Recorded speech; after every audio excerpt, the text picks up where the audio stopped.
Hey all, it's Irene Lyon here, and welcome to this entire world of nervous system health and healing.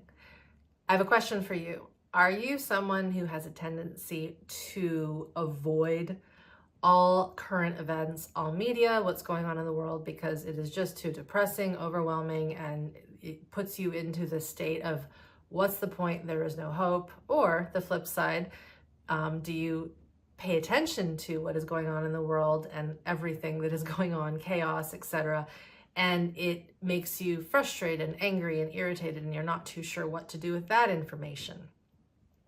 These are situations that I know many people are in and have been in for many, many years. It seems like it's ramping up a little bit more these days. And I wanted to explore this topic with a good friend of mine. He's also a student, mentoring under myself, Joe Martino. Now, Joe is someone who has been in the media journalistic space for quite some time. We talk about all of that in our talks, so I'll let him tell you about that. But I wanted to have him on to talk about how we can engage with this world of ours, with the chaos, the events, the controversies, the dividing things that seem to be so prominent these days. We talk about why we both believe it is important to know what's going on, and that we want to enter into this information in a regulated state, listening to our bodies so that we are not getting so pulled in or so spat out that we don't know what has occurred. So that is one thing that we talk about. We also talk about an experience he had, an accident actually, wherein he really put to use the tools of somatic capacity, nervous system regulation into full working order. The story is a wonderful account to what happens when we have the education on board, the practices, and we really allow our impulses to move in the way that they want to. And believe it or not, this ties back in to media and how we relate and interact with the world. We also dive into some of our favorite topics and discuss shows. It really is a conversation between two folks just interested in these topics. And I know that many people struggle with what they see in the world.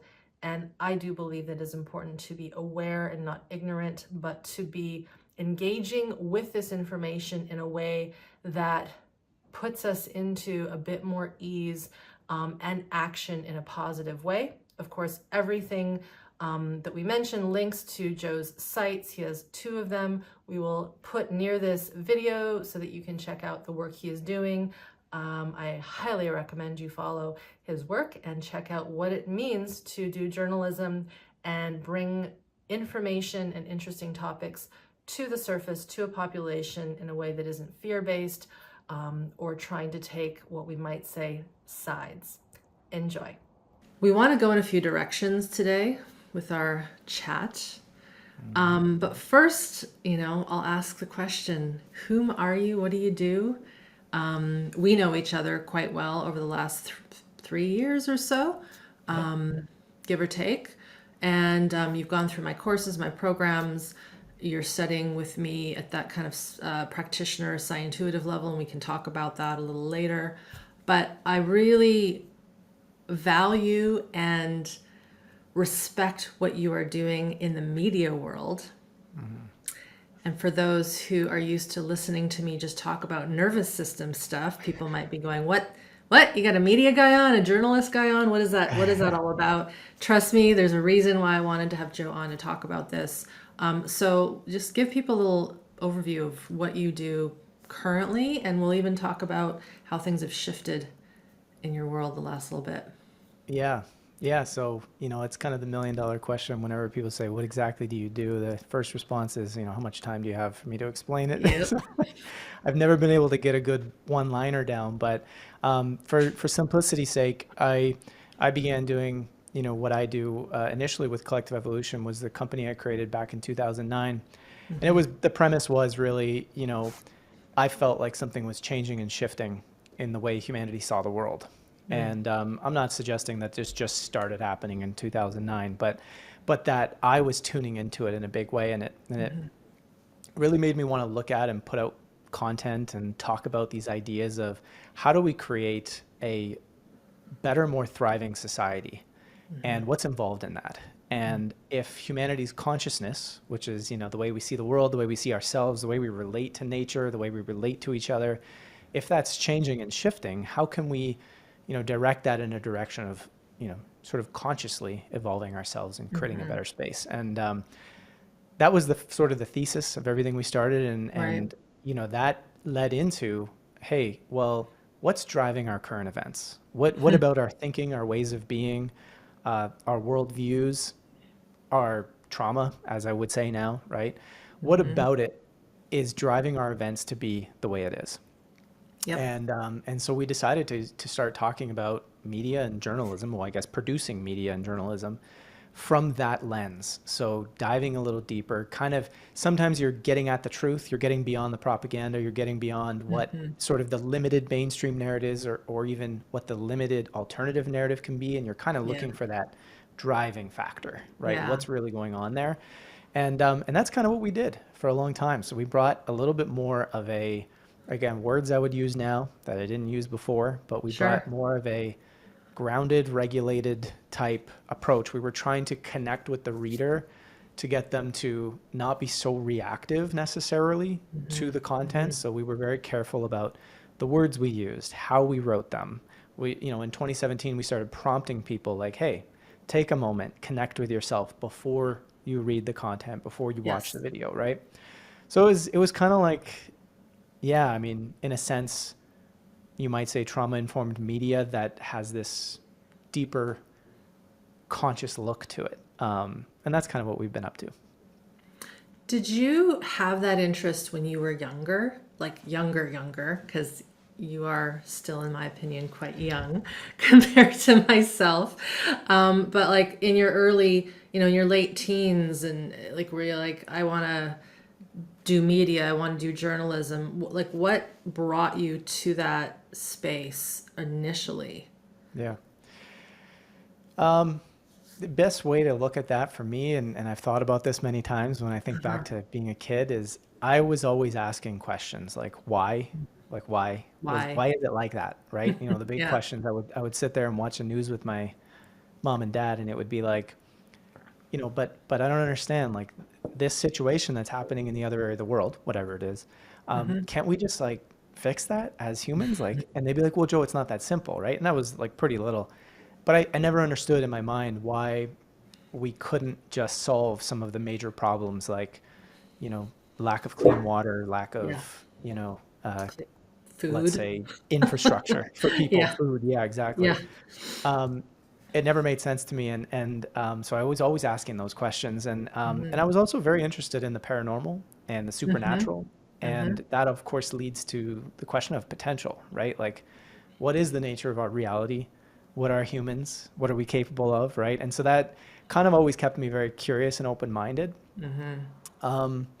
Never thought I would want to be in journalism. And I still, in my mind, don't even feel like that. I kind of feel like I'm sort of analyzing culture and the human experience from a particular place and utilizing the tools of journalism or the tools of writing or the tools of storytelling sometimes to explore.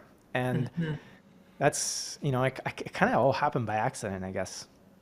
As most good things do. Yeah. So one thing that we've back and forth just on private communication and just seeing how hard it is to know what is accurate, what is, this term that everyone seems to know now, misinformation. And, to be really neutral, I don't know if neutral would be the right word, but this is also something in my world of healing trauma and the nervous system. And we've talked about this. There's huge debate and fighting within the back scenes of,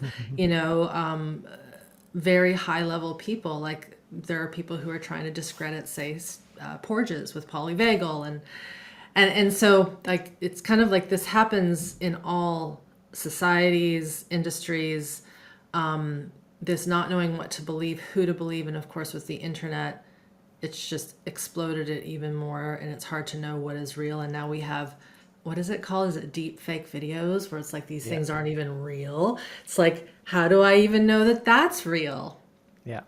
But one of the things that I wanted to talk to you about is just, and this is just the question, like, should people watch the news? Hmm. Should they even try to get informed with what's going on outside of their home when they might not even know if what they're getting is accurate? And then how can they know to trust you or me? Or so what's your macro answer? And then we can maybe break this down.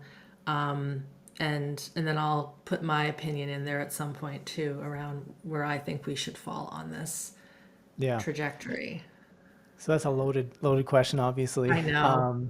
But it's a good one. It's a very important one because I think a lot of people ask that question. And to be fair, over the course of 15 years doing this, I mean, I've watched many people go through phases where, I'm totally shutting it off, and I'm turning it back Yeah. on, and I'm totally Yeah. shutting it up. Yep. And I will say on the front of that is that we've always tried to produce media in a way that is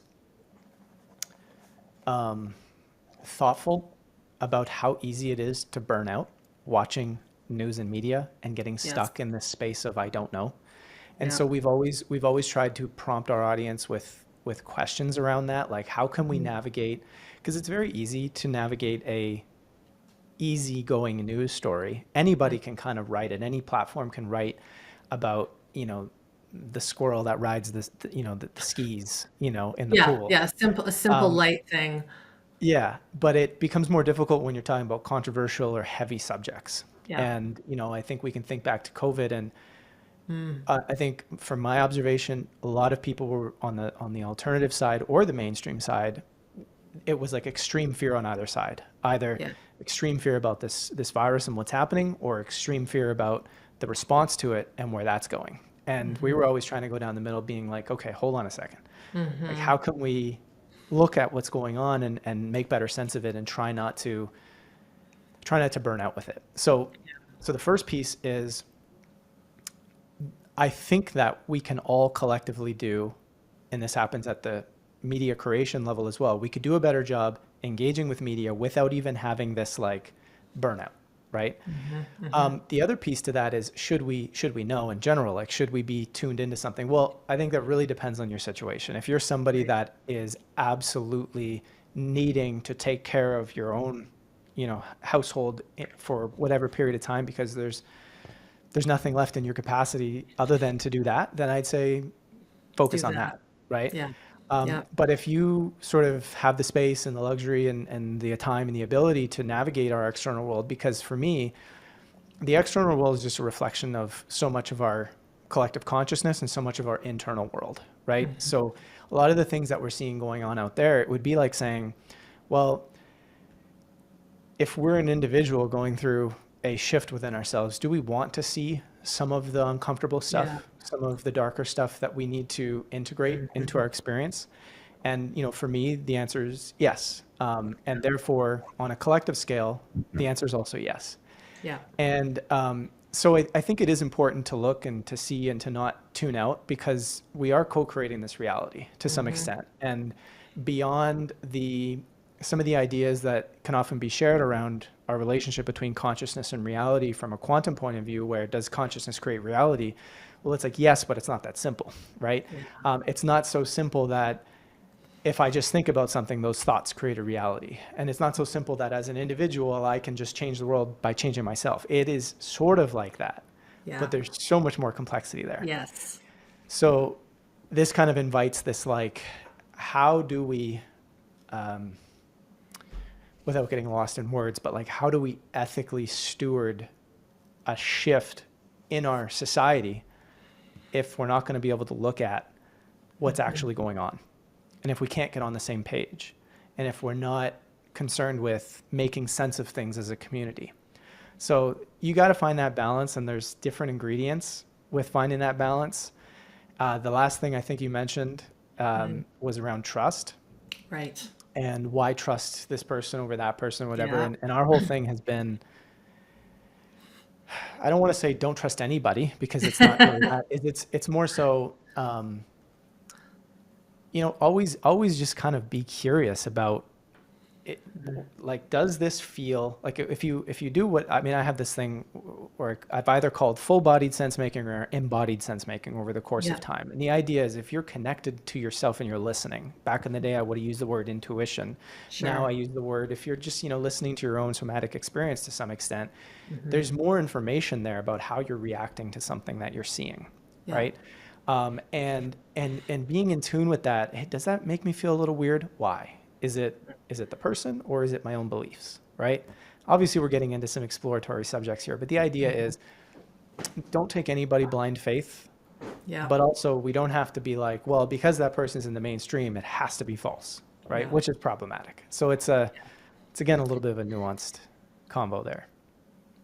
A while back, one thing we discussed was it would just, and hopefully it's okay, I'm sharing this. If not, we'll cut it out. But it was something like trying to take a neutral, one of my favorite words recently from one of my mentors is a sacred neutral stance. See everything, don't judge, be curious, as you said. Like taking that path in journalism is damn effing hard because people are looking for that sensationalized story. They're looking for that, I hate to say it, but that dividing top, like they're looking for that adrenaline, that dopamine, that survival hit. So it's like they feel almost, yeah, this is me.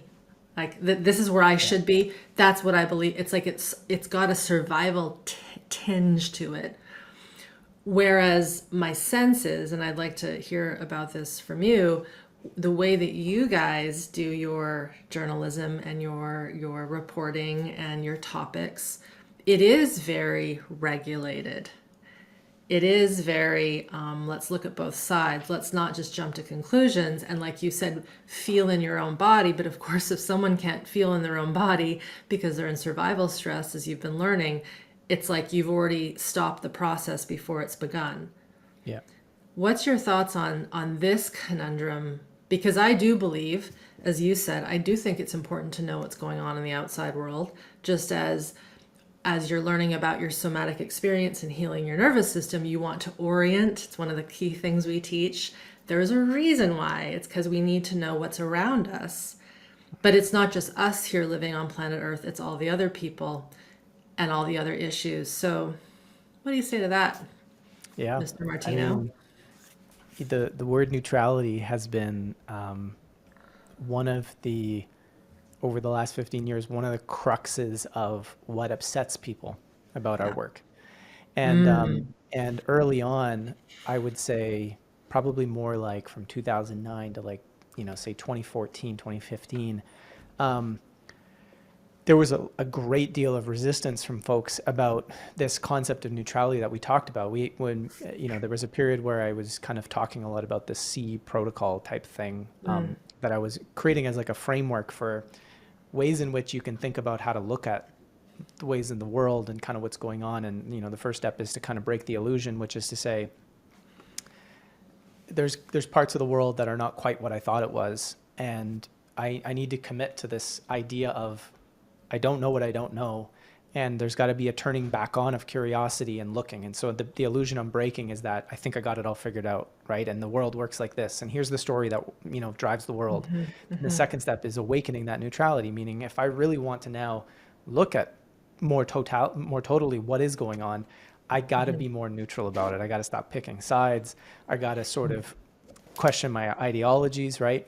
And that step, got people upset because we are addicted to sides and we are addicted to polarization. And, even in more spiritual circles, there's this discussion of non-duality, right? And Yes. then the discussion Yes. of, but we're living on a dual planet, right? This is a Yes. dual consciousness. And I agree with that from the standpoint of, we experience a spectrum of emotions, a spectrum of experiences. There's quote unquote the good or the bad, or however you want to look at that. But Yeah. even, and I would say to people all the time, I'd say, okay, we know what good and bad is, right? All right.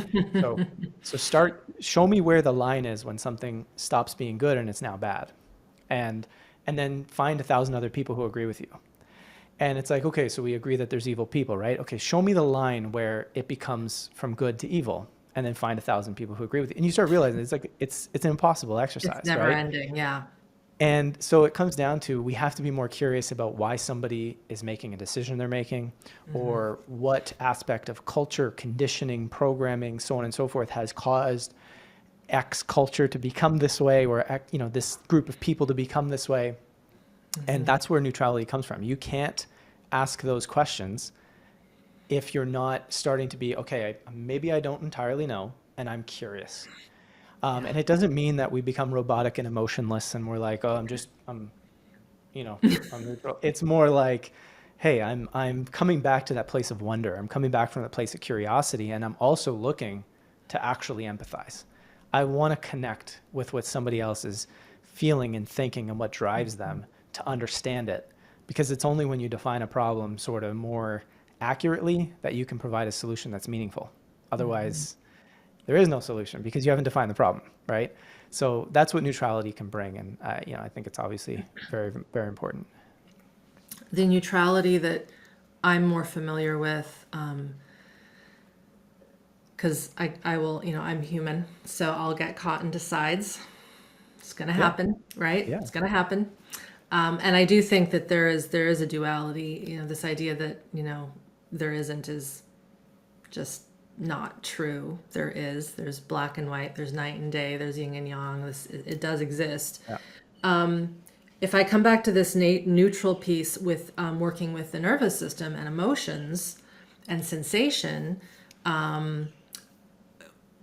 one of the, I think, hallmarks of someone who is gaining more regulation is that they start to see what we might consider negative and positive emotions, which I don't buy into, right? Positive would be happy, negative would be anger or sadness. Funny that there's only really one positive emotion, because surprise is another key human emotion, but there's sometimes there's a fear response in surprise. So isn't that interesting? I've never thought about that really we only technically have one positive emotion. So it makes it look like we really are doomed because we just have that. But when you realize that disgust and anger and fear are just part of our biological makeup, and part of our regulation journey, as you've been learning, is to see and feel and sense these emotions, or the sensations that arise the emotions, and how we interpret them,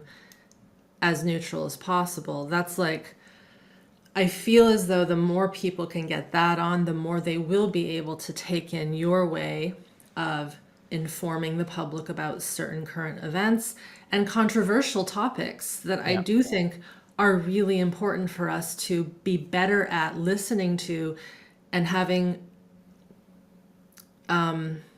respectful but still heated debate around. Yeah. 100%. Like, you look at the nature of what happened during COVID, and if you were to just take away all ideas of whether or not there was some agenda going on, let's just put that all aside for a moment, and you just look at it and you say, does it make sense that when you have equally qualified people on a stage, and there's 1,000 of them, and 500 of them are saying one thing, and the other 500 are saying something else, but only 500 on this side are allowed to talk, and these others are not only allowed to talk, but then we start saying, well, these over here are in touch with the consensus. Yes. Well, I'm sorry, but like, you can't create a consensus unless people are actually going through the process of sense making correctly. Meaning, you have all these other people that might sign on to something, a particular belief or a particular idea, because they're foregoing their trust to let's say a governing body, a governing institution, an authoritative body. Yeah. But these people over here are literally critiquing that conclusion of the governing body. And these people over here are saying, well, don't listen to these people because the governing body is right. But it's like, but hold on, you're not even addressing the critiques of the governing body, right? Yes. And so this is the challenge is when you start looking at that, and when you start seeing, like, even in an individual, when we become defensive about something that maybe deep down we know It's we're true. wrong about or whatever, Yeah. what do we start to do? We start to push back and we start to say, no, no, no, no, no. And Yeah. when you have, going back to the stage of 1,000 people, when you have the people who are critiquing saying, well, let's have a discussion. Yeah.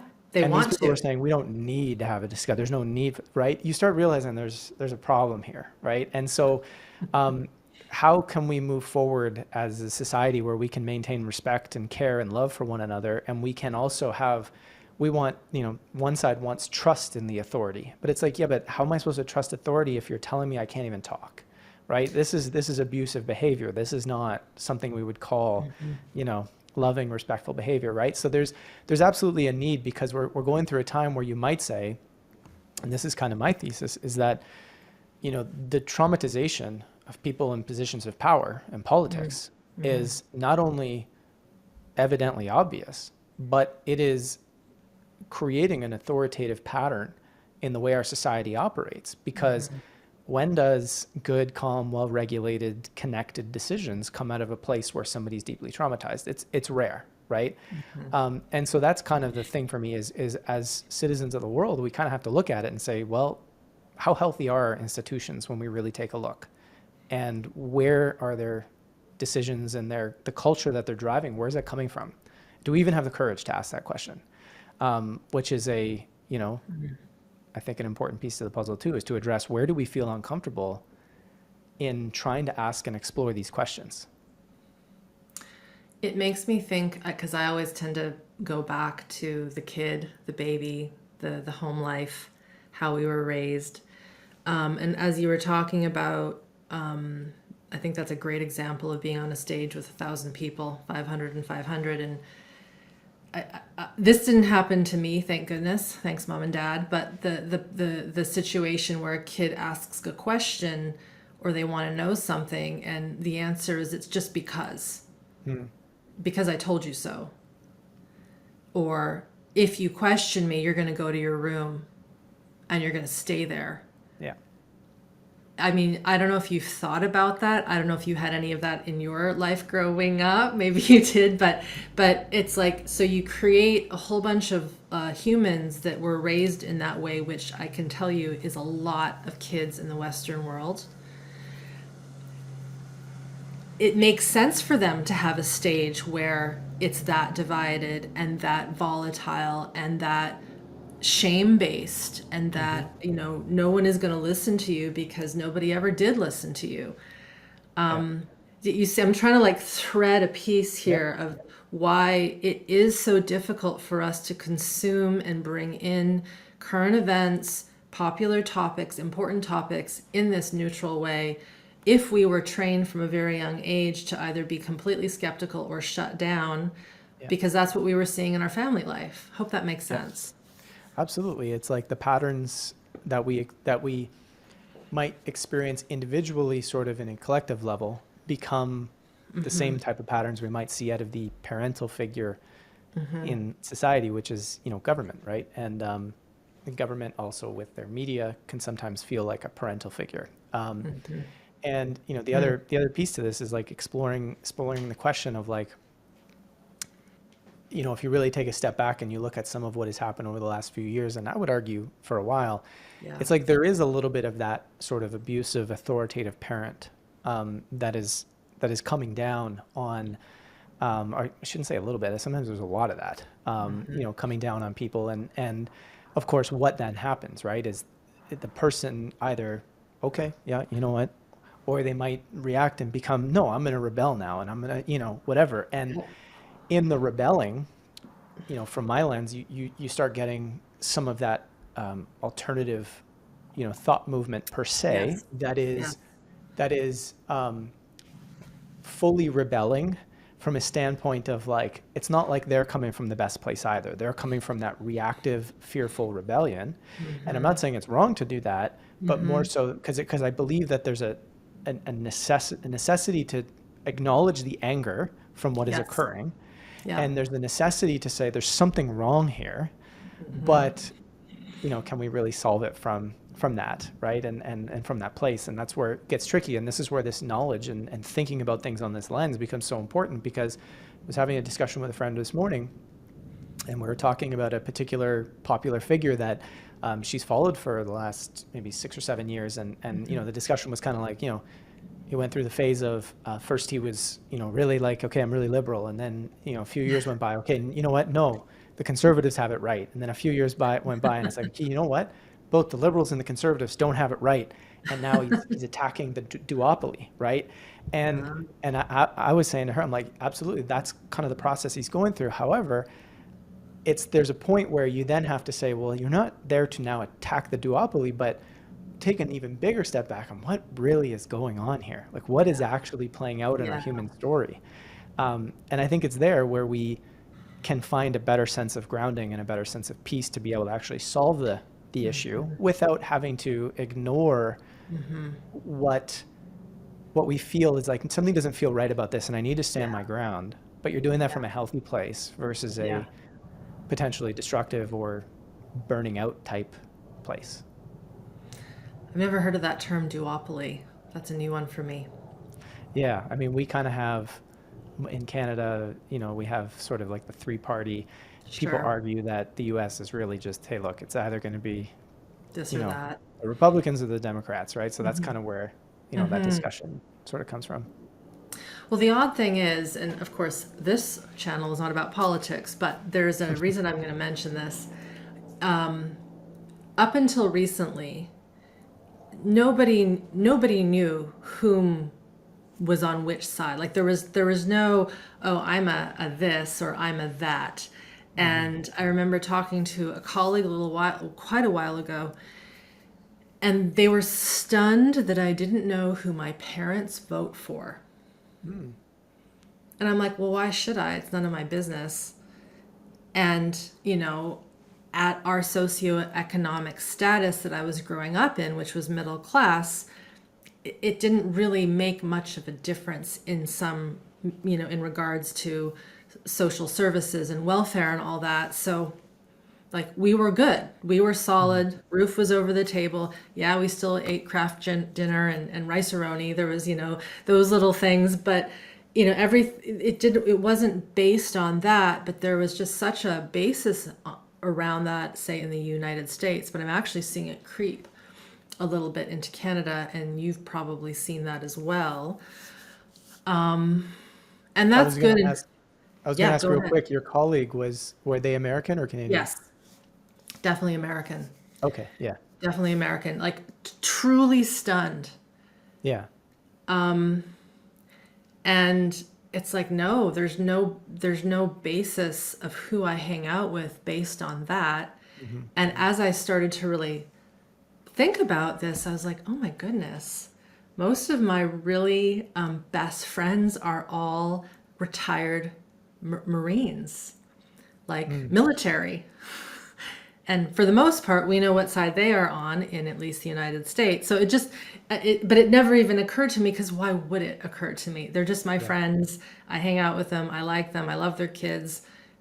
That's the neutrality part that I think was interesting to me. But the reason I bring that up is, I mean, this is also a loaded question, but it just feels like that duality in that respect is not serving us at all, when the key is, at least for my world, health, regulation, connection, empathy, expressing those emotions that might be considered negative when they're there. It just doesn't fit with this dual nature that we tend to box things into, if that makes sense. I mean, I might ask to you, Joe, because you're way more versed in politics and all of this in our country way more than me. Do you think there will ever be a point where we don't have that kind of duality, or would you hope for that to be the future? Like, where do you stand with that? What do you think about this? Yeah, that's it's a hard one to answer, and a lot of times, I will share my perspective on this, and the reaction is like, oh, you're naive, or maybe even it's like, that sounds a little utopian, and that's fair. I'm not gonna, knock somebody for their perspective on what I'm saying. I also do think that when that response arises, my question would be, why do you even think that's naive or utopian? Is it like, is Right. it that this is what you've seen in your life and you've closed off the potential? Like how much have you exposed yourself to the potential of a human being and the potential of a human collective? And how much have you looked back at history at various subcultures that, were able to do this, right? Yeah. And so the question really becomes like, what's your belief in the potential scope of the evolution of a human, right? So that's kind of a background there. But I Yep. do think that humanity has the capability to create a world where, we're always going to have conflict, right? In my opinion. What I mean by that is, I mean, well, you and I could have a conflict if we, I don't know, disagreed on something small and Something. we Of, argued for 5 minutes and then, of we course. got over it, right? Yeah. But that's the point, is like we can work through it, right? Our capacity, if we were to ever disagree on something, to work through to something could probably happen quick. Whereas you see Americans don't even know why they generally, I'm generalizing That here, is big generalization. Yep. but dislike Russians. It's just like they just do it because that's what they've been told. And Well, the the media, reality is, the Hollywood has portrayed it just like they yeah, used to portray the Libyans in the same way. If I think you think back to the movie Back to the Future, yeah, it was the Libyans that were the being bad guys, and it's just like, oh, you don't know yeah, the history of Libya. right. So, And so it's like what's so interesting is like, well, you could say that there's this predictive programming and stuff that yeah. happens in Hollywood. You could also look at it from the lens of collective trauma too, right? Where it's like, well, Yes. there was a period where there was conflict, very real, Of course. at least to the people. It was very real conflict. Maybe at high levels of politics that none of us have access to. It was a game. Who knows? But the point is it's like one generation of people experiencing something can just keep passing it on and on and on. And it goes, we know this gets into the genes, it gets under the skin, it gets Yeah. into what gets Yeah. passed on, not just Yeah. through story, but through genetics, right? And so Yes. we have this like, we have this built in sort of disconnection that's not innate from the standpoint of to be human is to fight with other people. Yeah. It's innate in the way our trauma has not been resolved as from a collective point of view. And this is why I think we can have that world, because we're living in a more quote unquote less dualistic, more utopian quote unquote like society, because I believe that the more we focus on healing and actually build those capacities, I don't see a reason why mega conflict is necessary. And I also think the nature of government and the corruption involved with that, because there is, like it or not, there's a ton of it. Oh, yeah. People don't generally, again, from a healthy way, stand for things that are really wrong when they're in a good place. And just to expand on that, it's like, think about as you're going through this healing work, do you notice maybe you decide to change jobs, maybe your house becomes cleaner, maybe you get out of a bad relationship, maybe you hang out with new people, right? You change your environment based on the inside. And as humans become healthier in society, they're going to go, that political No. system, those That's politicians, silly. no, we don't need to take them and cut their heads off in the street on guillotines. No, none of that. It's just, we're not doing that, right? Yeah. We're Yeah. not going to do that, play that game anymore, and we're going to Yeah. design it differently. And I say that because a lot of, I've been around the alternative sphere for a long time. And, most of the time I run into people, they're like, oh, I can't wait to jail all the bad guys, and it's like, that's their system. You want to do that, go have fun with their system. But you want to, create something different, do something new. Maybe we can find another way, right? So, it's like kind of, I do believe we can, to summarize, I do believe we can get there. I believe that, healing has to be embraced on an individual level, which then becomes cultural and happens Yes. then on a collective level.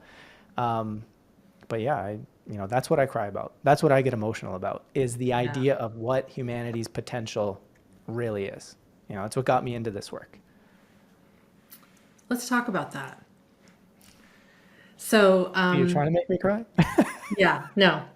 Well, okay, so we'll have a little buffer there because I had a thought come in and I'm going to follow my impulse on the duality piece because I love watching certain shows. I love watching movies and And it's funny you mentioned the Game of Thrones because I'm staring at that piece of art behind you. I've resisted and resisted watching Game of Thrones. Same. And recently, a friend kind of pushed me, a male friend. I'm like, okay, okay, I'll watch it. And my husband Seth has watched it like 5 times, Oh, like the wow. whole series. Went for And it. and so when I started watching it, he was so proud. I'm like, well, it wasn't your idea; it was his idea. But you're part of that collection of people wanting me to watch this. And what's funny is I watched the first episode and I got scared, not because of the heads being cut off and all this stuff. It was a spooky little girl that had like eyes that were illuminated, and I can't remember what they're called, the White Walkers, or I don't know. Anyway, it was like a ghost, but not a ghost. That creeped me out more than the violence, Mm. which I thought was interesting. And he's like, "What? You stopped watching it because of that?" I'm like, "It scared the heck out of me." And he's like, "It only happens once." I'm like, "Okay." So I went back, and it is a very good show. Obviously, it wouldn't be as popular as it is if it wasn't, but it's all about war, and territory and this king and that king, but the trauma is just so huge. Yeah. And it's just so interesting how we love watching these things because it does produce that adrenaline, that sympathetic, and you get on people's sides. And I watch myself get on sides. Like whenever this person comes in, I'm happy to see them. And then when the bad guy comes in, I'm not so happy to see them. And I watch my own process Hmm. in that. And because I'm consuming technically art and a creation, I actually go into a practice of trying to be neutral, Hmm. which isn't easy. But yeah, that neutrality piece, it's kind of like there are probably people out there, and I'm not saying they're wrong, but they might argue that, like, hey, that's what it means to be human, is to, like, kind of pick sides and like embrace it and just enjoy the sides. And that's the ride. That's the experience we have here. And maybe they're right. But Maybe. for me, I notice that I'm consistently drawn to a bigger picture, Yes. to question things, and that's an impulse, that's an inclination for me. In my curiosity is to see and to think bigger. And I also think and I think you were pointing this out from the standpoint of sort of art, and I think there are different situations where we can choose to engage differently, right? And we can be lighthearted in a hockey game, and one side for the other, but there doesn't have to be this big animosity and all this like attacking of Yeah. other people. Yeah. And when we start seeing I want to say the more destructive parts of our emotions come forth, then I think we might have gone a little too far. Yeah. I'm a sports guy in the sense that I grew up playing very competitive sports for a long time, and I love the element Yeah. of just some of the best people in a given area coming together to play a game to see who can win. I didn't like the 40% of guys on the field, or at any given point, who took it too far, Yeah. and it became too like Yeah. um, that I didn't enjoy. But I do think it's important to Healthy competition. yeah, have healthy competition. Definitely. So the switch, so just to be clear, you still are running Collective Evolution, obviously. And you have one other kind of piece to that called the Pulse. Can you just differentiate those for people who might want to go and check that out? And then we'll get into the nervous system work and how that's informed your day to day and your experiences. Yeah, and how to fall off a ladder. Totally. We're going to talk about falling off of a ladder. Yeah. Um, so collective evolution is, yes, it's still going. We've kind of turned it. It feels a little bit more big picture institute-y at the moment, and there's not a ton of activity going on, although there is still stuff there to play with. But we branched out and created the Pulse, which was a little more focused on purely the media side. And you could almost say like media slash magazine-ish type Sure. essays, that kind of stuff. And Yeah. Part of that came out of necessity. We were obviously going through a time where alternative media was not favorable in the eyes of big tech, regardless of how you approached it, right? So Yep. whether you approached it in a meaningful way and you just happened to talk about things that were, nah, you can't talk about that, or whether you were totally off the deep end, knowingly creating fake news, it was like you were all kind of treated the same. Right. And so we kind of had to branch away from CE. The other benefit was with CE, it was a very comprehensivist brand, meaning we would talk about anything from personal development, spiritual exploration to, quantum science, all the way over to current events and, the various things that were going on there. So it became a little confusing for people. So just to Yeah, kind of create that branch, I Pulse see. is that, media journalism-y, more magazine-y type stuff. And Collective Evolution is supposed to be more of, eventually, as I put a little bit more time on it, just more of like holding that picture for a vision of what's possible for humans, and how we can engage and explore that with curiosity. So that's kind of what the dealio is there. Cool. And just for the record, I am in your camp. I do believe that we can expand and evolve into a space where it is, I don't like the word utopic because that carries a heavy hand, but Yep. where there's just, a little more ease, or maybe a lot more ease, more creativity. And you may not remember this, or maybe you do. You asked me a question a while ago when I was on your show for something. And it was something like, what would the world look like if everyone was regulated? Do you remember that question? Mm-hmm. And I was like, well, everyone? It's like, well, let's say 95%. And I sort of said, in a cheeky manner, but I was serious, I think things would be really simple and almost boring, but not boring in the way we see boring now. Things would be back to natural roots, day-to-day life, important routines, practices of the physical, mental, spiritual, emotional connection with community. And yes, there would be innovation as well, but it won't be fueled and fired with survival stress, Yeah. which makes things seem exciting in the current reality. But if you think about a week where it's really good, at least for me, you're kind of puttering, you're doing a little work, you're making some food, you're cleaning up, you're washing your clothes, you're taking care of your yard if you have one, your animals as you do. And it's just kind of basic and simple, back to kind of farm life, which is how my grandparents lived. Very, very simple, quote unquote boring. And so, maybe in that future we do have flying cars and the ability to teleport and all that, and that's the new novelty, but we do it with a lot more ease and like, oh yeah, this is just what we do now. So 100%. I I think that there's no denying that we are going to head towards a more technologically driven society. I mean, it's the yeah, nature it's of what we're happening. doing. And if you think about it from a really sort of expansive evolutionary perspective, and this is kind of where, sometimes I bring in the extraterrestrial discussion is, and this again, I got try not to cry here because it happens. It happens. I don't know. There's something up with Joe here, but it's, It's I can't safe. barely, I can barely open my mouth before I start feeling it. But it's like you imagine people coming from one side of the world to the other, Yeah, and instead of war, imagine them bringing their gifts, their technology, of their hey, course. we do things this way. Oh yeah, we do things this way, and you collectively refine your knowledge, right? Yes. And now imagine humanity has. I say this with it's not a perfect statement, but we've refined a lot about what we've been able to do together. Yes, there's so much more growth we can have in terms of our Uh-huh. healing, in terms of our cooperation, and we could probably grow a lot more. However, it's like it feels as though there's this inclination where you start connecting with your galactic community, Yeah.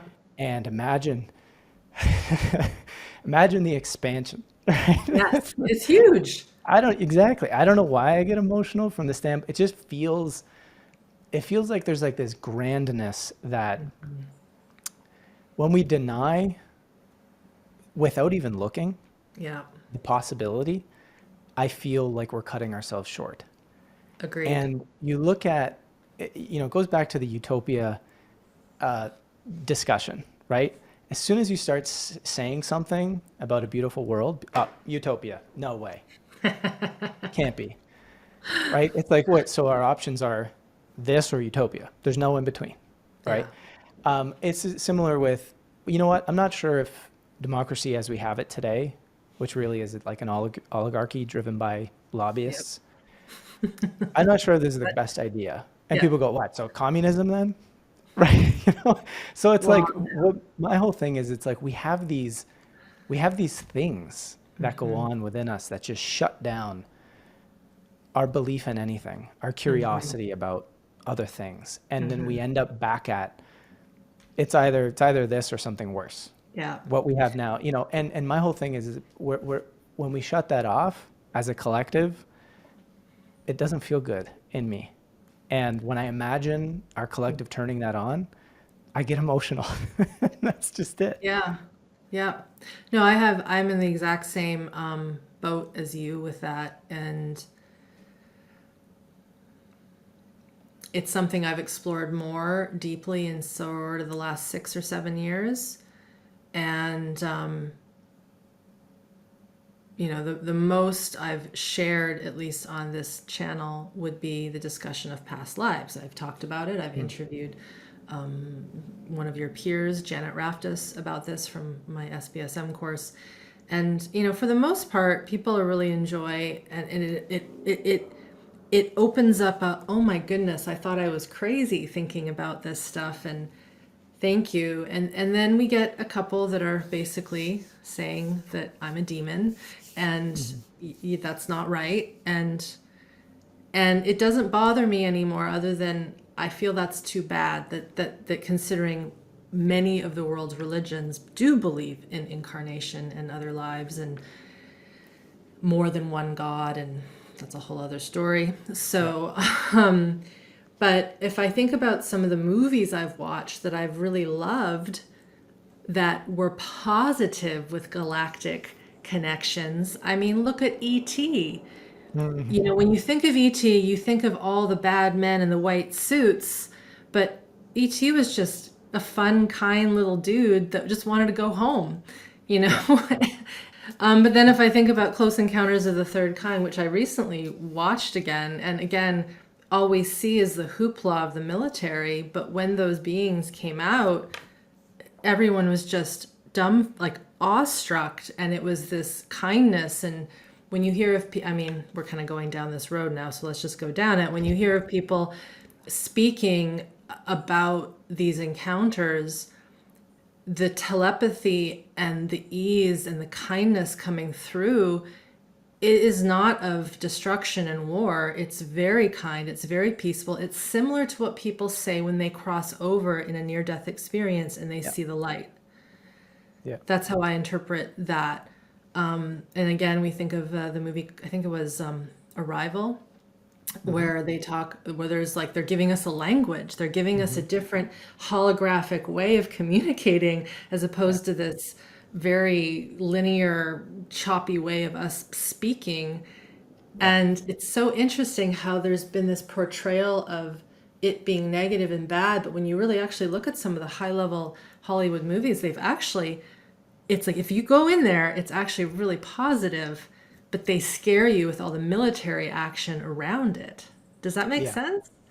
It does. And like, whether the movies are, again, so that people become afraid of this subject and don't want to ask questions about it, or whether the Mhm. movies are just a portrayal of collective consciousness around the issue, Yeah. um, they have had an impact, and most people don't take the time necessarily to dive into the research that actually has been done on this subject. I Yeah. have a book, it's about that thick. It comes from collaboration actually between Apollo astronaut Dr. Mm. Edgar Mitchell. Yeah. He had an institute, and Noetic they were, sciences. Yeah. yeah. Yep. And so they combined with I believe it was John Mack's group, maybe not though, and they created this massive Mm. book of research on this. And it's only something like, I want to say like 10 or 12% of abduction experiences by the person, the contactee, would they call it a negative experience?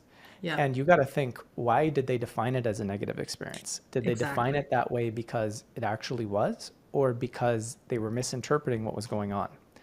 And, I don't, I'm not claiming to know the answer, but imagine we go and, I have bunnies out here all the time, right?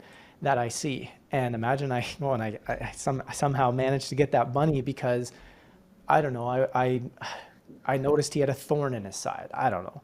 And I got that bunny and I pulled that thorn out after I captured him. And then, I decided, hey, well, what color is the inside of its ears? And oh, what color, I start looking at it, Look, right? yeah, And then I learn curious. something about the bunny and then I release it. And that bunny goes back to his friends and says, holy crap, this giant thing just took me. And like, its hands felt like this and like it had the Yeah. different shape and it didn't have these ears and it was just weird. It would tell these stories, right? And Mhm. it may not know that the intentionality was, you Yeah. know, to help it or Yeah. potentially just to understand something about it. And I'm not saying that, we shouldn't be considering the overstepping of our individual Hmm. experience as, and sure, it's not the greatest thing to do. But my point is have we taken the time to reframe, whether it's Yeah. this discussion or any other discussion, with a more curious lens, right? Because I think it would be naive to think that every other being out in the solar system is quote unquote positive. But I Yep. think it's also naive to think that they're only going to destroy us, or even that because they have not Yeah. overtly been here, then they don't exist, right? None of these positions sort of feel right.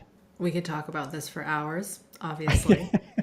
And I mean, I know that this was something that got you into a little trouble a little while ago. Yeah. Is that correct? And Yeah. now I it mean, seems to be, and now I'm openly okay with us talking about this because I know it's going to be fine and nothing's going to happen, yeah. which is interesting in itself, I think, because it does Yeah. show how we've pushed ourselves past the taboo nature of it, collectively at least, it Yeah. seems. 100%. I mean, back in the day, if we wrote about documents, contactee experiences, philosophical ideas, like I shared surrounding the existence of extraterrestrials, it was like, you guys are like fringy, you know, you can't talk about this, or this is like, we're going to downgrade you in the algorithms, like these sorts of things. And there would be websites, prominent ones like Wikipedia and so on and so forth, that would write negative things about us and our company because we would talk about these sorts of things. Further is like, this is actually a great story is we were talking, I think, before about Michael Shermer. So here's a Yes. guy who's about as mainstream as it gets from a scientific point of view. Can you just Invited say to who he speak. is for those who might, like, I know who that is, but what, how Yep. is his claim, what is his claim to fame?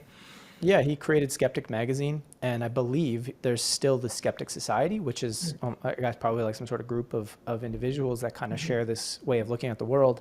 And, you know, he, he kind of made a career to some extent, sort of debunking ideas that were kind of fringy and different. And, his idea is like, we're taking a rationalist, a skeptic rationalist approach, right? And, of course that's fine, but it also has its limitations, right? Especially when you can't measure something that Yeah. you're looking at, and then you're Yeah. pretending because we can't measure it, it might not be real, or it must not be real. And so anyway, I was, seeing this guy literally, because we've had a couple of run-ins over the years, and he recently was talking about how, well, hey, like, I mean, look at what the pharmaceutical companies did with the opioid crisis. Like, you know, they clearly were hiding. They clearly were running from. They had regulators that were on their side. Yeah. Like this was a bad situation. And he's like, but like it stops there, right?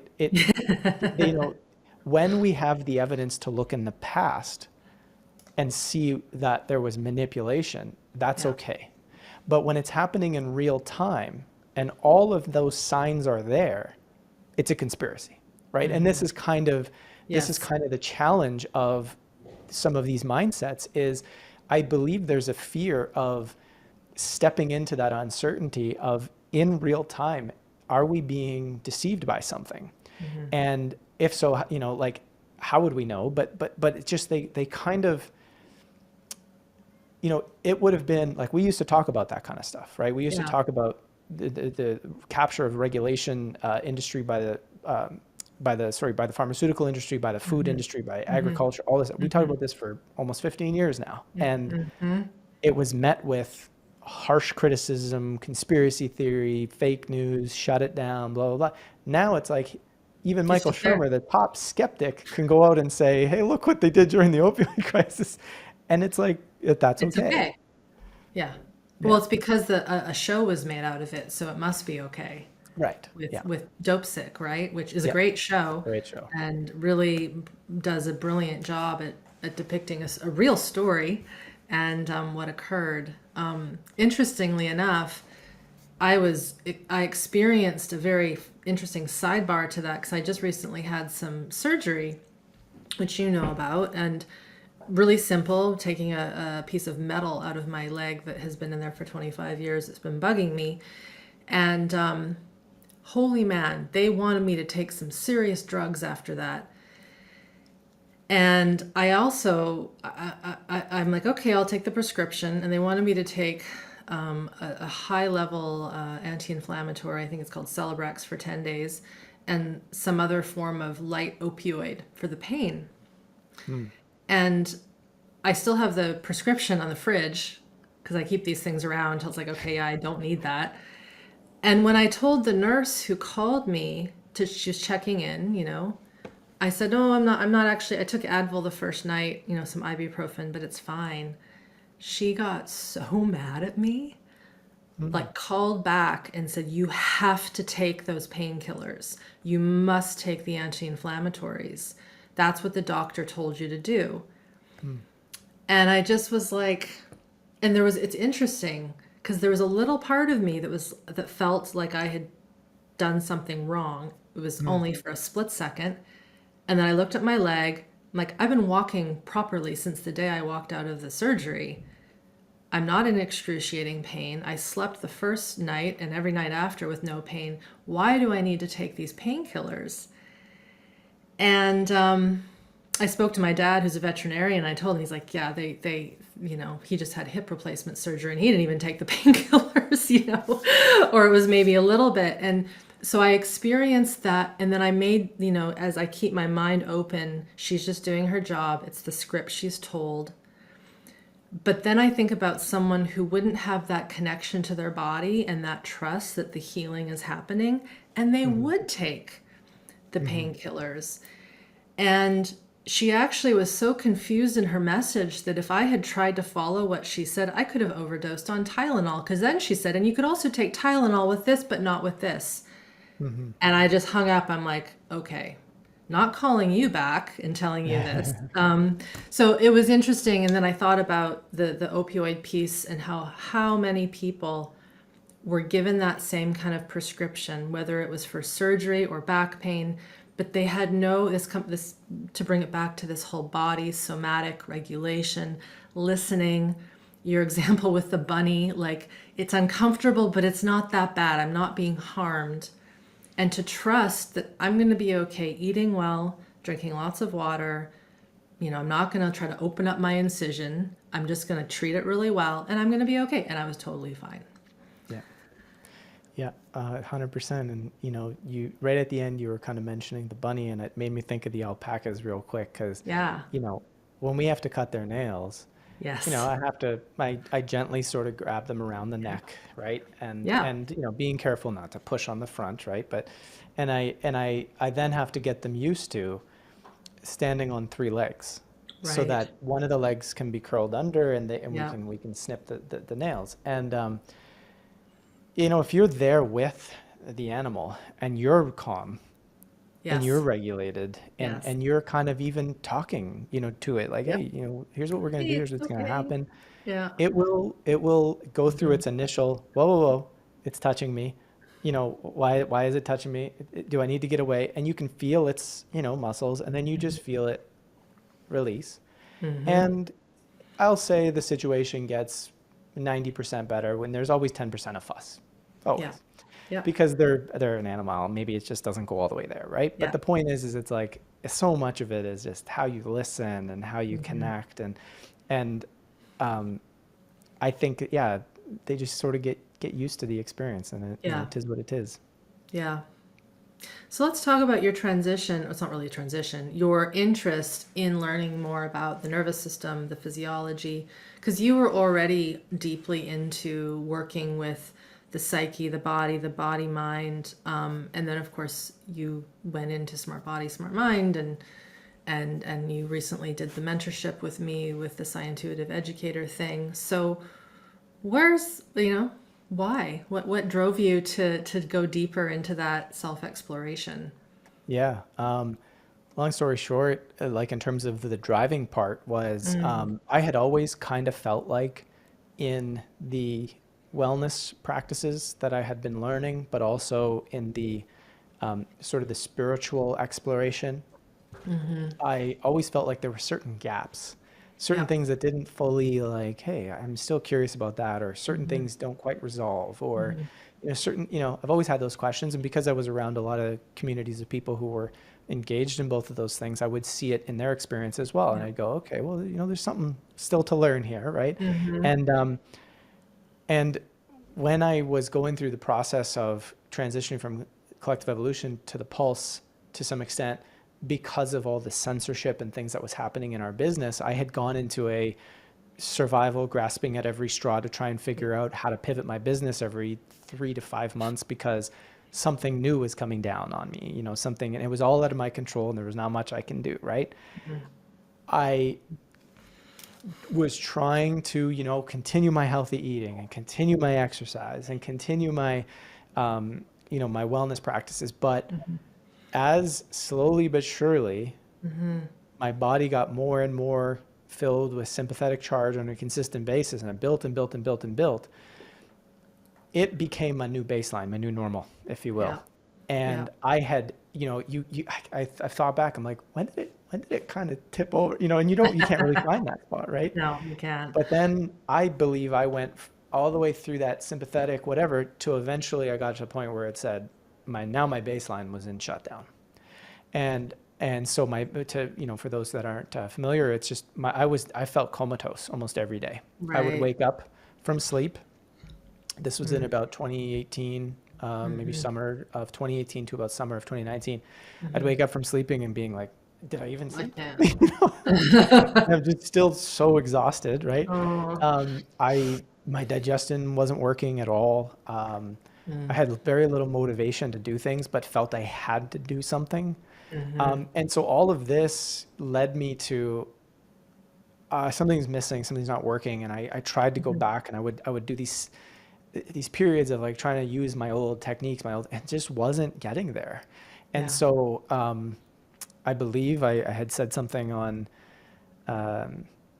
on an interview that you had watched. You reached Yeah. out to me, Yeah. sort of started that journey, and this nervous system work for me helped to not only kind of come out of a lot of the survival responses, give me Mm-hmm. an even deeper educated understanding of even what some of the old wellness practices were doing, right? Right. So that was a plus because now I'm not just sort of doing them, but I'm doing them and I'm looking for a little bit more nuance into what's actually happening, and I'm Yeah. listening better and I'm hearing better, right? So that kind Yeah. of stuff. Um, and it kind of informed too the way a lot of the concepts and practices and different things that I shared in my work, there was now a, a deeper experiential lens through which I could say, and here's what that's doing. Yeah. And here's kind of what's happening to you when you become hijacked by your emotions Yeah. when you're watching the news, right? And so it kind of fed into all of my work, gave me an Mm-hmm. opportunity to work, on my own healing, but then also filled in gaps of learning over the last 15 years that, just expanded the way I see things when it comes to healing. What is important about what you just shared, a lot of people think, oh, I didn't have any trauma. I wasn't XYZ, it wasn't what people might call the big T's: Mm-hmm. abuse, sexual attack, war, famine, big car accident. Yours was, it was energetic in many ways. It was a stress. It was a taking your livelihood was essentially, correct me if I'm wrong, but taken away from you, the way you make money, the way Yep. you feed yourself and your family and take care of things. And that is a huge, huge hit to the nervous system. Yeah. I think that's a really important part of this story is that it can happen through that kind of stress, and it's Yeah. completely valid. Were you surprised at how much, I mean, we could just say PTSD you Hmm. had as a result of that? Or were you like, oh yeah, this makes total sense? Um, Or somewhere in between? yeah, I'm going to say somewhere in between because Yeah. on one hand, I had this documentary idea for a very long time Okay. called was kind of called Well Mess, right? My wife helped me come up with a good title. The idea was to not only sort That's of point good. out some of the issues with what's happening in some of the wellness communities and the different things, but to point it out in a light that is not about, hey, you're doing it wrong, but to kind Hmm. of raise awareness about stuff to maybe go in a bit of a more healthy direction. But Hmm. it was also discussing that at the end of the day, the nature and design of our existing system is always going to put a lot of pressure on having to constantly be de-stressing and working through yourself daily. So it's almost like we're learning these things as at the moment, right, in the short term, as a way of also coping and working through. So we're finding vitality, we're finding thrivability, but we're also always being pushed by the existing system. Hmm. And the hope is that I think the more we do this work, that we also will start to change that outside system. And so that was kind of one of the messages was that does our existing world even set us up for a simpler thrivability, or is it maybe too far gone, right? Like it's pushing too hard, right? Hmm. And so that was, so I always kind of had in the back of my mind how easy it is for this existing world and the stresses that come with it, how much it can really affect people. Yeah. I was just in a moment where maybe I was functionally frozen. Maybe I was just doing enough wellness practices to keep me in the game. You know what I'm saying? Yeah, just enough. I was, but I would have said, hey, I feel pretty good. But then when this happened to me, it was kind of like, wow, I also can't believe how much this took away my creativity, took away my drive to do things, Hmm. impacted relationships around me, made me feel like I just didn't want to get up sometimes, right? Yeah. And that was kind of shocking because you're like, that's heavy, right? And it also, it allows you to relate to people that you're unsure why they feel like they're stuck, right? You can't quite connect why they Hmm. feel like they're so stuck. Like, shouldn't they have a little more willpower? But now you Hmm. know. Now you know why that Yeah. willpower is not Yeah. accessible, right? Um, and so it was a mix. I hope I answered that there. It was, it's kind of a No, mix of you things. you 100% did. And I want to talk about your latter story, which we've alluded to, because it's a great example of all that you've been learning, not just obviously with myself, but through your world of the healing journey. So recount what occurred, Yeah. and then we'll just kind of break that down a little bit. Yeah. So I'm up on a ladder, replacing a gazebo roof. I had family coming into town and Yeah. I was like this close to being done this project. And to be fair, because I had learned so much of this work over the course of time, I taught myself the process of you don't need to overdo it anymore. You don't need to rush here to finish everything. You don't need to, just take your time, enjoy projects. And that's what I did with this gazebo roof. And so I'm up on the ladder. My wife is in New York with the family that was going to be coming to visit. Yeah. And they were on like a little 3-4 day trip. I didn't go to New York because I'm not a fan of New York and I don't like big Fair cities. enough. So I stayed behind and finished up the chores. And um, I had gone up and down this ladder. I mean, I'm setting the stage here because this has a big learning involved. And so Yes. I've been doing handiwork product projects for my whole life, pretty Yeah. much, right? My family has always done their own work, and I know Hmm. everything there is about stabilizing a ladder, shimming a ladder, making sure a ladder's safe, all that, right? Hmm. And I had in a beautiful spot. I had gone up and down it probably like 50 times already. Hmm. I grabbed a single shingle. I started up the ladder. I got to the last step you can step on before you can't step any higher because it's no longer a good A step to ladder. use. Yeah. And I put my arms in the air, and all of a sudden, I could feel slash time just stopped. It was like I could feel that the ladder had gone sideways and I was now kind of in the air. Uh-huh. And I'm only up about like, I was basically standing because of the way I was elevated. I was standing about 6-ish feet off the Feet. ground in terms Sure. of where my feet were. Mm-hmm. But because I turned sideways, it brought me about, I was about 8 feet in the air from the contact point that hit the ground, Yeah. right? And so I'm up in the air and I'm just like, oh my gosh, my life's flashing before my eyes. I haven't, all these thoughts are running through my head. Like, how did this happen? I haven't been this hurt in forever. This is gonna actually hurt. What am I gonna land on? Like all of these things going through my head. I remember it so vividly, right? Yeah, And yeah. then it was like, bam, I hit the ground. And I actually had hit part of the ladder. Hmm. And immediately I stood up. I took off my pouch, which is, my Yeah. construction pouch. I took it off, made sure that I wasn't like paralyzed, that like Yeah. I didn't do something really bad. Yeah. Because if I needed to call an ambulance, it needed to happen.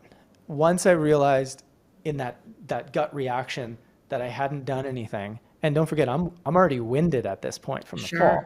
So from a winded state, I quickly stand up, take off my pouch. I'm walking, I'm moving, and the claw of the hammer did not pierce me like I thought it did, right? So there's no Good. blood. Okay.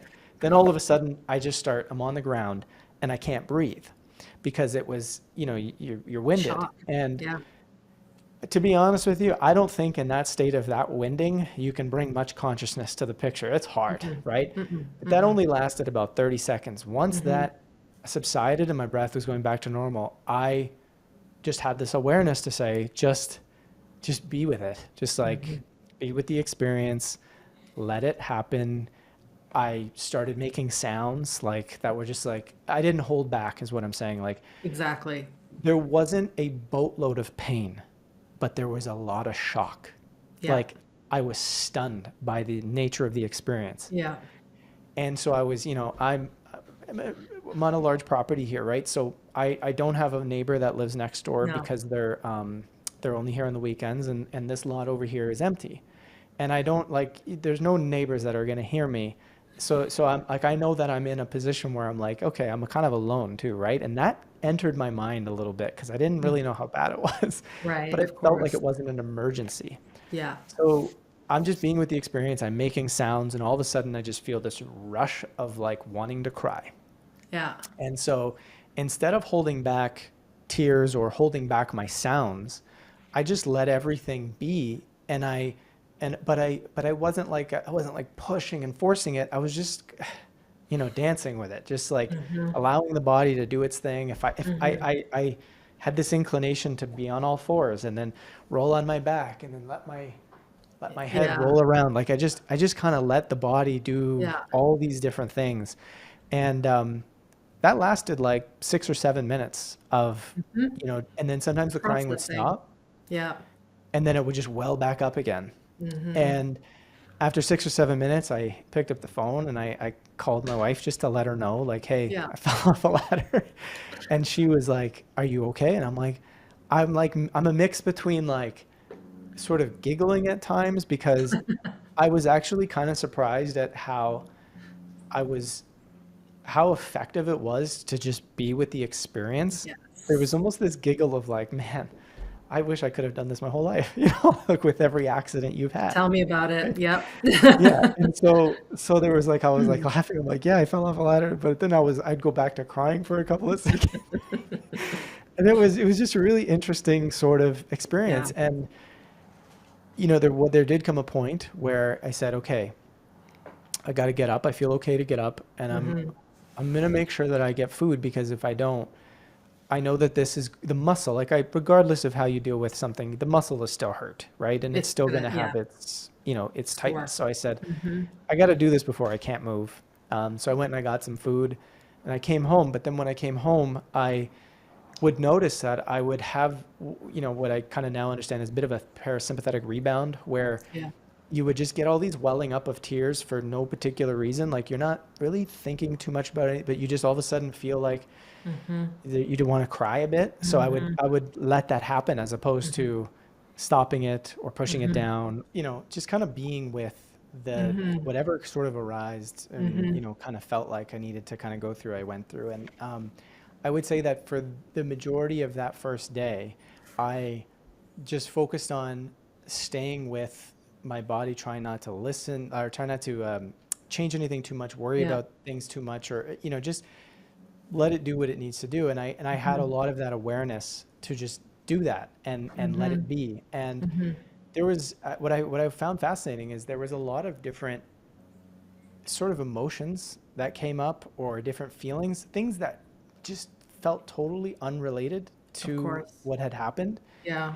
And without trying to make meaning or say, hey, here's, what's going on, or I just let it do its thing. Yeah.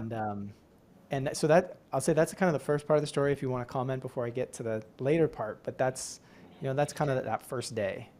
So, I mean, the only piece I'll add or comment on is this is an experience that most people wouldn't think to do when they have an injury. And I know because I was in that boat with the many injuries I've had over my lifetime.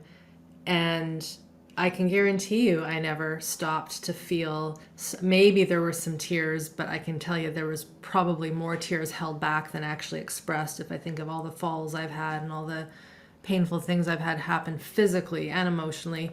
But I think the part of the story that is so important is that you let the impulse come through, you let the sounds come through.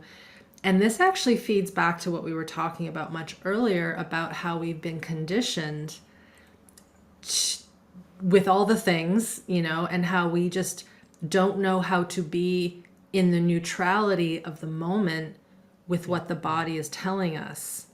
So for those who aren't seeing the connection with our discussion here, I see tons of connection because not only your capacity to process that is, it's not just because of the work you've done with me. I mean, I'm sure it's some of it, but it's also the open-mindedness you have, the curiosity to be with all the things that you report on in that observant, interested way.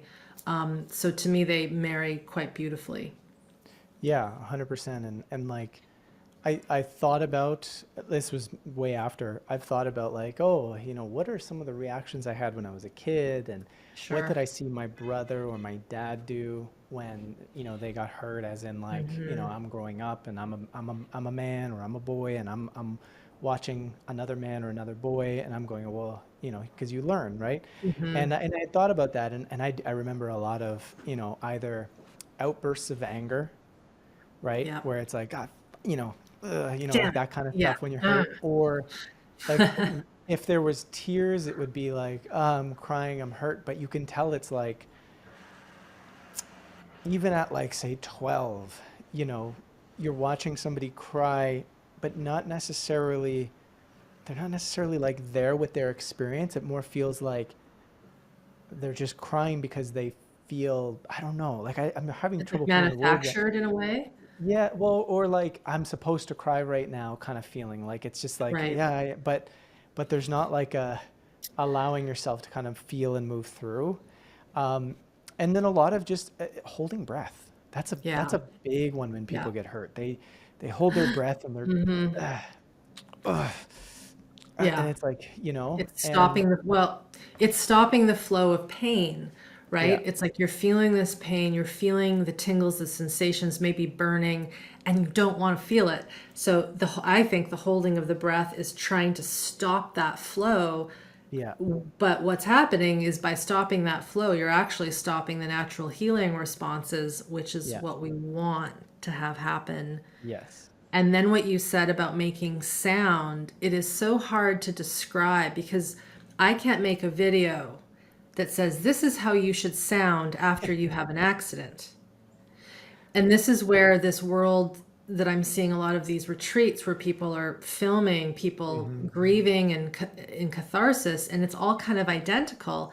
It's like we're not cows on a field mooing. Like this is yeah, very different. yeah, And my sense is the sounds that you made were not just this scripted type of sound. It was all over the place. yes, 100%. Yes. Yeah. Sometimes it was like a, like a, Uh-huh. like, that. Sometimes it was like a, like sometimes it was actually, like vocalizing words that came from the sensation. Like Got it. Yeah. like oh my God, I feel like I can't believe that's happening, or I feel Yeah. like I'm just like I'm alone right now, like I'm here by myself, on the Yeah. ground, Yeah. and but yeah, it was a, I mean, I'm sure if somebody, and I went through this in my head, I'm like, what are the like at one point I kind of snapped into what would have been societal conditioning, and I said, if neighbors could hear me right now, this would sound weird, and Whacked out. Yeah. it would seem Yeah. odd. Yeah. And again, for people that are watching that are almost maybe feeling, wow, would I even be embarrassed to do this in public? Mm-hmm. It's not like it was outrageous, Mm-mm. It No. would just be that you're, more than likely your friends or your family would see it and go, wow, that person really was feeling that. Like that was, and Mm-hmm. maybe they would overreact a bit and think something's Mm-hmm. worse than it is. Mm-hmm. But again, this is conditioning. The question is, Mm-hmm. and this is where it kind of leads into the second part of the story. Yes.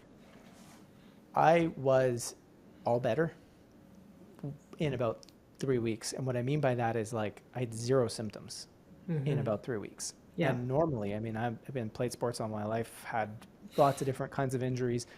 If you like pull a groin or if you pull a muscle or whatever, and you stay off it, sometimes it'll take like 6 weeks for that to heal. Yeah. And a lot of times you don't really pay attention to your groin when you hurt Mm-hmm. it. You just kind of go on living life, and you're Yeah. like separated from Yeah. that injury. Whereas I didn't ever feel like I separated, and I can't. Mm-hmm. It's sort of like I can't tell you that because I did this, I healed faster for a fact. But I believe and strongly feel that I healed a lot faster because of what I did. And the kicker is that about 4 days later, I was just doing some light somatic movements, and Mm-hmm. these are ones that are in one of your levels of programs where Mm-hmm. you kind of put the knees up, so Mm-hmm. you're laying flat, and Back. you put Yeah. your knees up, and you're just kind of swaying your knees a little bit Yeah. side to Yeah. side. And I was Rolling, just kind of rolling playing like a with that. baby. Yeah. Exactly, just kind of small movements, bigger movements, and after about 7 or 8 minutes, I noticed my legs just started to shake, Ah. right? And they were trembling, and they were kind of trembling back and forth. And I, anybody who's like maybe trying to think like, oh yeah, but that's because, your legs were tired, and that's what happens when when you fatigue a muscle. My legs were just No. relaxed. Like there was Yeah. no muscle Yeah. fatigue. There was very little muscle integration going on. And when the shaking happened, I kind of felt natural to just to center my knees just straight up, which Mm-hmm. provides the least amount of Yes. activation muscularly, right? Yes.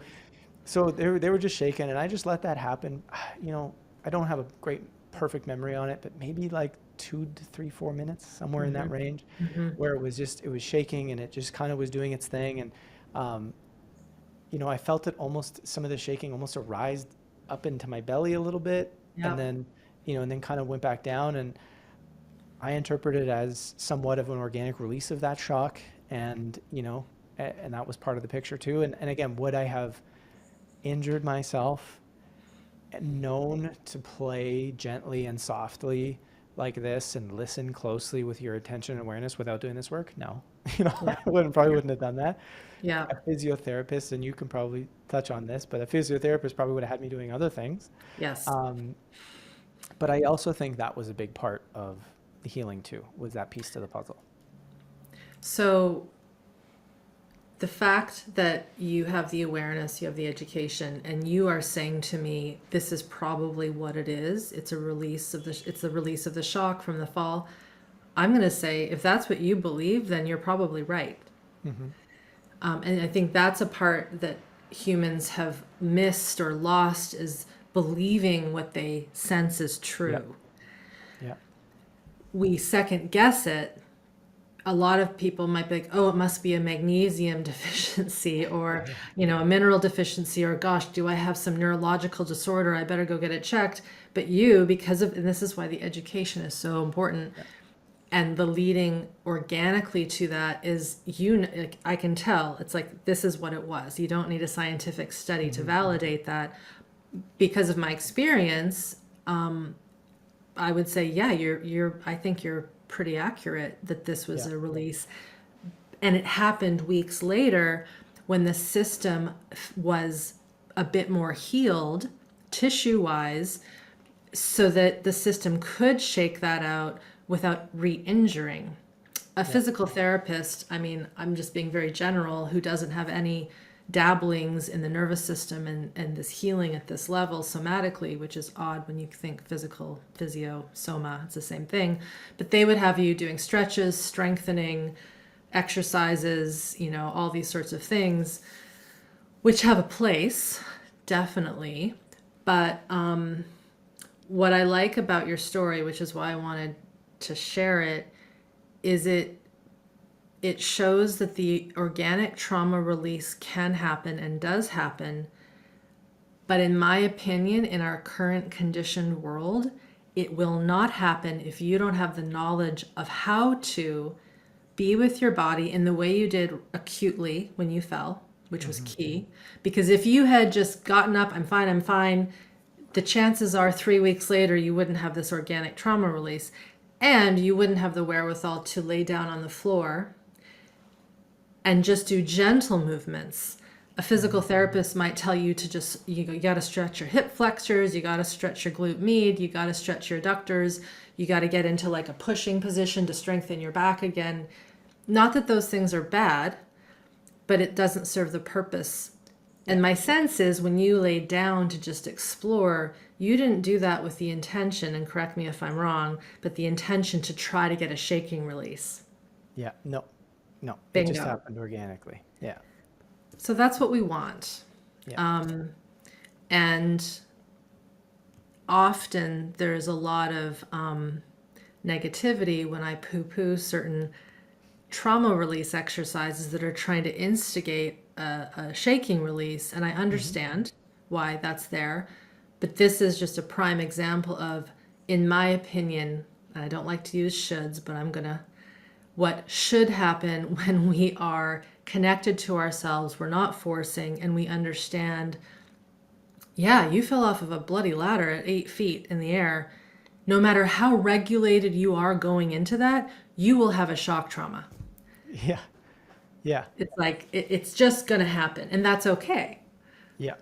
Yeah. And, going back to, so it's like, I had basically all the muscle fibers, I'm sure, along my, my ribs. Yep. And coming all the way from kind of basically as it would probably connect into the top of the side of my leg, were ripped, right? Like they were, that's what took the longest. But when I injured myself in a very similar way with pulling that side of my body in the past. Okay. And we're talking so long to heal because it's a very sensitive area, right? Yeah, and you're using it a lot in life, right? And for me to I got pictures of my butt with the size of the bruise, and I got la di da da. Only 35 people have seen that picture. No, Yeah. but no, it was the fact that things. This is what my thought is going back to it. Is it's just. I feel like I got certain things out of the way so that the healing could move faster, right? Yes. I think I got some of the sensation in my body that might still feel like I'm under stress, right? So I fell, I'm under stress. I'm not supposed to heal as quickly because I'm under stress. But when you can let that go and it doesn't linger around, but you also don't, and this was one of the key details, I didn't replay it in my head over and over again and then tell everybody replay in my head. There was some discussion of what happened, but I was careful in that discussion of kind of avoiding that reliving of how bad it was and, whatever. And so I think it just got stuff out of the way that allowed for the muscle fibers and my nervous system to say, yes, restoration and repair is the goal. And bingo bango. I'm gonna make a guess that the reason you weren't replaying it is because of what you did right after. Because by laying there and feeling, and you did your due diligence, okay, I'm not paralyzed, good, like you took time, the body was really able to process the initial shock, right? As opposed to that holding of the breath that we just talked about. And then it traps the myriad of sensations and pathways that are trying to go into protection, repair mode. So by allowing that to occur at the outset, it's like it frees up the sense making, the brain, the thinking, and it's like, oh no, we just did that. We're okay. We're not still falling. Because then that's Yeah. where people end up with sort of that severe PTSD. The classic, the war veteran hears a loud bang and he thinks he's on the army field, and it's gunfire or an explosion.